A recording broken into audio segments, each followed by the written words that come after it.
Welcome back, everyone. So they have got to make a movie out of this one. So this story is concerning two Canadian men born in 1955, Eddie and Richard. Now, Eddie was born to parents of Indigenous origin. I believe Inuit may be the correct term. And Richard was born to parents of Polish origin. People from Poland who'd emigrated to Canada, but they were both born in Canada. And there was an accident at the hospital, I guess, and mistakenly they were switched. So the parents took home the wrong baby, but nobody knew anything about this. They did have a few hiccups, both of them, in their history. For Eddie, who was mistakenly taken home by the Polish parents. He was raised, I think, by them until he was 8, but unfortunately they tragically died. The article doesn't say how. But then he went into foster care and, he did find a very loving foster family and was raised to adulthood by them. Richard then, of the Polish parents, who was raised by the Inuit parents, he also experienced some tragedy in his young life when there was called the scoop, where many thousands of Inuit children were taken from their families, so essentially stolen by the Canadian government and then put into white families to be raised in a more Western style. A horrific tragedy that has been sort of all over the news over the last sort of 5 or 10 years, and the Canadian government has been paying reparation for what it did at that time. Anyway, so he got caught up in that. He was taken away from his Indigenous parents. And luckily for him, he was raised by a very loving, I suppose, white family. But he was aware that he had Indigenous Canadian origin until the two men happened to take DNA tests. They were really confused when the results came back. The guy who had Indigenous heritage, he assumed that, it must be a mistake. It's bogus, maybe they've sent me the wrong test results, and he kind of dismissed it. Richard, on the other hand, was so shocked that he actually wasn't of, I've got them mixed up now, haven't I? No, Richard, Polish origin. Oh, yeah. Richard is Polish, yeah. So he was really confused that he had, Polish DNA. And it turned out that... Eddie was confused he had Polish DNA. Eddie was confused he had Polish DNA. Richard was confused he had Indigenous DNA. And then I think it was Richard's sister, he thought was his biological sister, but obviously wasn't.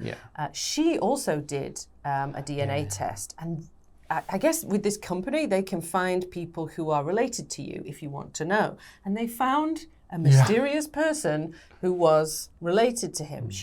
They told him, oh, you have a brother you didn't know about across the country. And she's like, what? Yeah, she's like, really? Oh, what went on here? So anyway, so she ended up meeting up with this brother, and they kind of talked about DNA testing, and he mentioned that he'd had a very confusing DNA test, and they put the pieces of the puzzle together and realized what must have happened. They must have got switched in the hospital all those years ago. So obviously they're still very happy with their families. They've been raised in certain cultures and traditions that are still very important to them and their lives. But now they have, a whole new chapter, a whole new culture to explore. And I guess it will take some time for them to resolve, this new part of themselves that they have found. Yeah. So I wish them the best of luck. It doesn't have to be one or the other. Why not have both? Why not have both?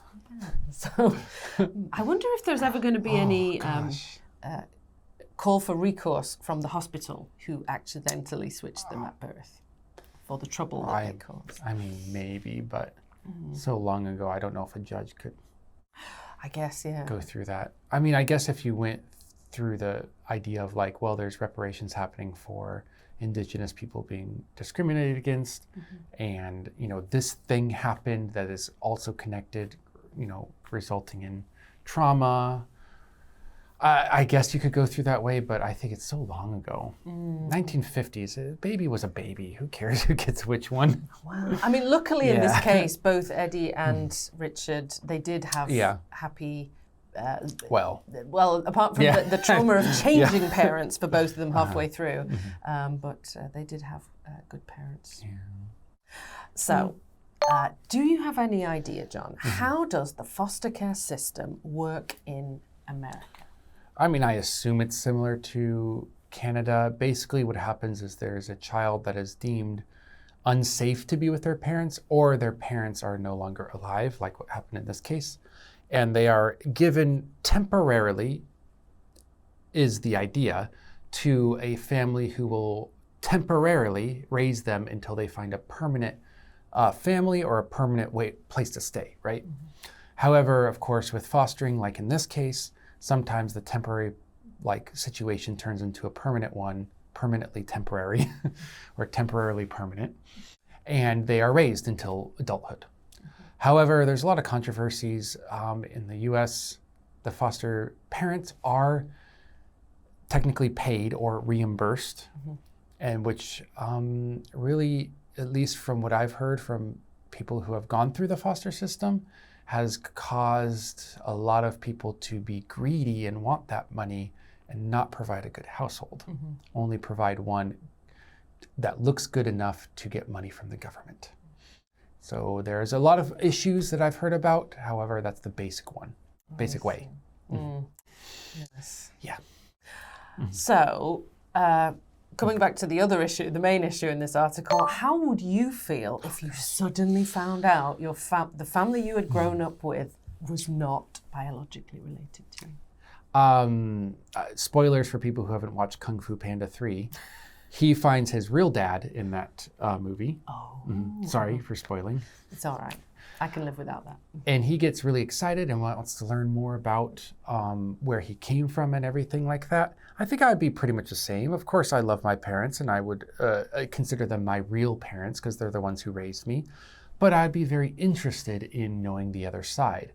And I don't know if I would treat them as family perfectly, immediately, but I would be open to them and want to learn more.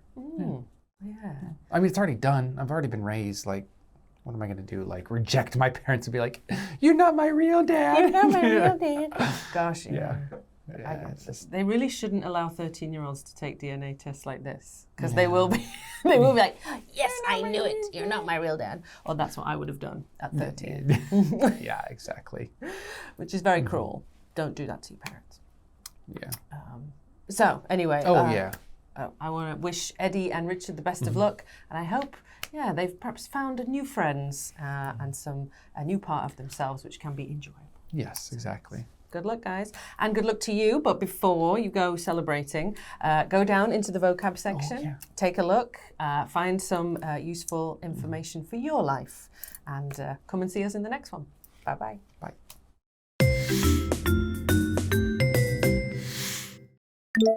Blunder. Blunder. Be worlds apart. Be worlds apart. Oblivious. Oblivious.